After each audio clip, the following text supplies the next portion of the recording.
Can you just explain to me, Tony, the story of this fallow here? Yes, Dave, certainly. What happened here was the animal was notified to me by a landowner, and this is obviously a part of ground that I manage. And on the day in question, I wasn't able to track up the animal successfully and shoot it because the backstops weren't safe and they were public about. Yeah. The long shot was I got another call today to say it had shown up in the wood it gone into on my last visit, and I managed to track it down and found it in the position pretty much where we see it now. The animal showed clinical signs of emaciation, general not doing very well at all, reluctant to move on approach. I decided that I'd shoot it there and then immediately, and the animal was duly shot. The examination, as we can have a look at later, showed a very chronic, emaciated state. You can see that the animal's not done well. It aged, it's definitely 5 plus. Pretty typical of the age of the bucks in this area, but the fact it was isolated, it obviously couldn't manage herd life anymore. It had been ousted. I was concerned about its general demeanour and condition, so much so that I informed the landowners where the animal was in situ, and the upshot was that I felt it necessary and pertinent just to run it by the Divisional Veterinary Office, which I did, and eventually I had a discussion with the duty vet, explained the symptoms and the possibilities, and he felt that on this occasion, given the information I passed to him, that he was happy for us to deal with it. But it proves the point, if in doubt, play the graph high and then downgrade, which is where we are today. Yeah, almost certainly, yeah. So the emaciation really starts from the neck muscles here, goes down into the scapula. The whole shoulder support structure is exposed. The spine, you're virtually like a keel, there, from there to there, coming down to the pelvic girdle, and you can see there all the insertions, everything. There's no muscle at all. There's no muscle, he's wasted, isn't he? Yeah. Also, the orbits around the eyes, the suborbs are actually all swollen. The eyes are sunken.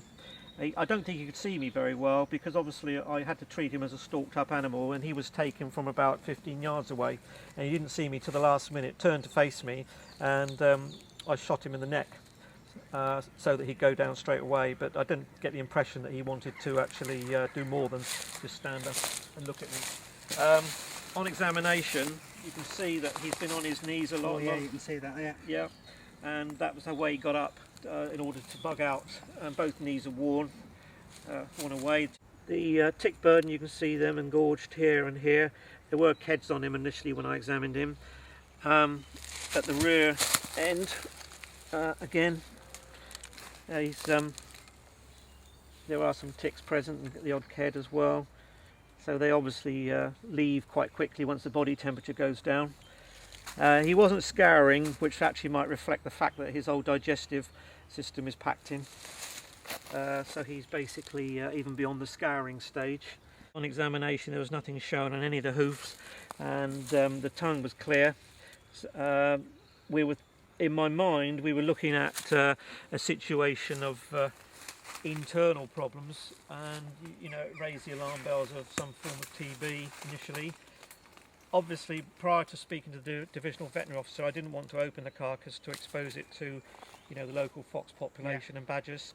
So, on discussion with the divisional vet, we decided that, it would be safe for us to deal with on a normal management basis. Do you want to leave it as is and dispose of this carcass? Or would you want to investigate a bit further just for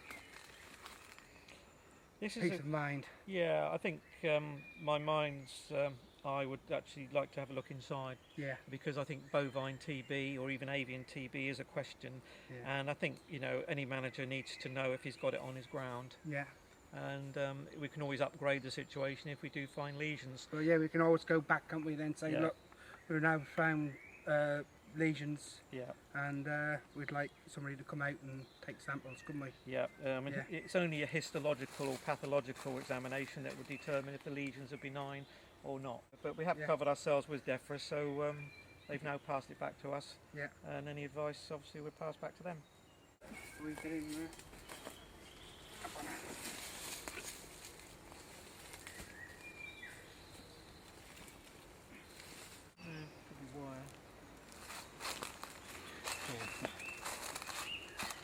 He wasn't very adept over the wire, and that would sort of correlate with. There's probably he's been spiked by the fence there. I would have thought. He was very badly disposed to jump the fence when I tracked him the first time. Yeah.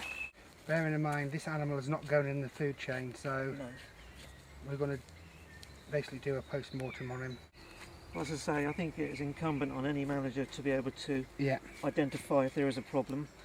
I mean, we have had animals like any piece of ground from time to time, you know, where there are question marks over, but normally you can backtrack and say, yes, that animal, we know about that, that was lame or something obvious, but this was a bit of an unusual one in the sense, the fact is it subsisted quite strongly for quite a long time.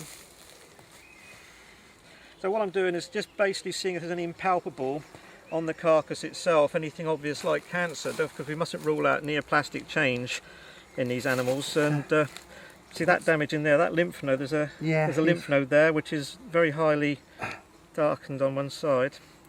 That seems a bit of a lump there. I don't know what that is there, Tony, whether he's got some sort of... Yeah. Again, it's... That's an obvious lump. Yeah. So what if you're happy, I'm happy to actually just excise around that, and then we can make a bit more of a judgment on it. But as you say, there's no way this could go into the food chain at any stage. So we're just going to nick into that area around that, what possibly could be a neoplastic change.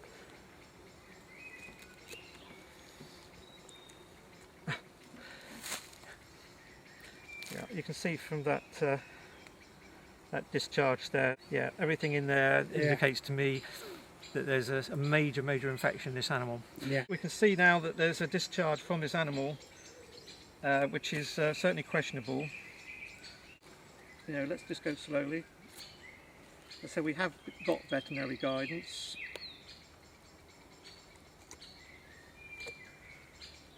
And you can see that this is a major change. Oh yeah, you can see that in there, look. Yeah. See the palpable mass here. And it's sort of, I don't know if you can see the colour from that, but it's basically greenish yellow, much the same as streptococci pus. So